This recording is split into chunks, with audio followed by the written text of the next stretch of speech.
Looney Walker gustong bumalik sa Los Angeles Lakers. Pero bago yan, dito muna tayo kay Anthony Davis mga tropa. Umaasa nga ang Los Angeles Lakers na si Anthony Davis ay patuloy pa ring lalakas sa kanyang paglalaro mga tropa bilang kanilang number 1 option sa ika-22 season ni LeBron James sa NBA. Maging si Davis man ay may mataas na inaasahan sa kanyang sarili na ito ay binigyang linaw niya sa media pagkatapos ng practice nila nitong Lunes na doon ay binanggit niya ang kanyang intensyon na dominahin ang mga games ngayong season. Ayon kay Davis mga tropa, siya raw ay magiging aggressive sa ilalim ng court at magiging dominante nga raw siya kada laro. Gagawin lang daw niya ang kanyang trabaho, gagawin ang kanyang parte at gagawin daw nila kung ano ang dapat na gawin nila sa game. Harapin ang bawat tapatan sa depensa, kunin ang role sa opensa, maging leader ng kanilang team, buhatin sila sa mga games at sa playoffs. Ano man daw ang meron, hindi raw sila aasa ng mabigat sa individual nilang paglalaro mga tropa, kundi team effort daw ang sinusubukan nilang mabuo. At para pa daw kay Davis mga tropa, sinisigurado raw niya na sa kanyang sarili na mas magaling na siya ngayon kesa nung nakaraang season. Si Davis ay nag-average ng 27.4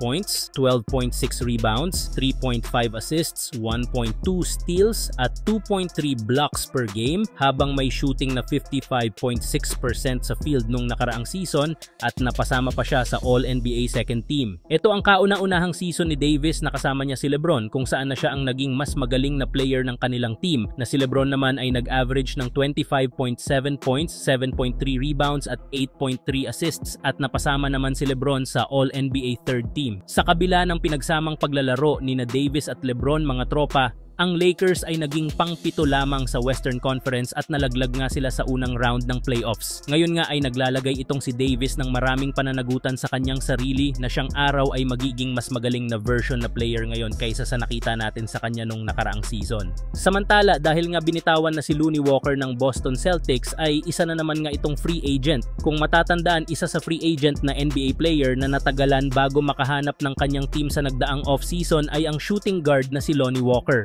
Kahit decent pa rin naman ang naging numero ni Walker sa dating niyang team na Brooklyn Nets, averaging 9.7 points, 2.2 rebounds at 1.3 assists while shooting 38% sa 3-point area. At noong August 29, kinuha nga po ito ng defending champion na Boston Celtics para sa isang exhibiting 10 contract. At ngayon na binitawan na siya uli ng Boston Celtics ang nasabing shooting guard dahil sa 10 million tax hit ni Lonnie Walker. Ayon din sa isang report, interesado daw ang Lakers na muling ibalik si Looney Walker sa team at ito ay galing sa isang anonymous na Boston reporter. Si Lonnie Walker nga po ay naglaro sa Lakers noong 2022 to 2023 season at isa ito sa naging crowd favorite ng team dahil sa pagiging athletic ng masasabing shooting guard.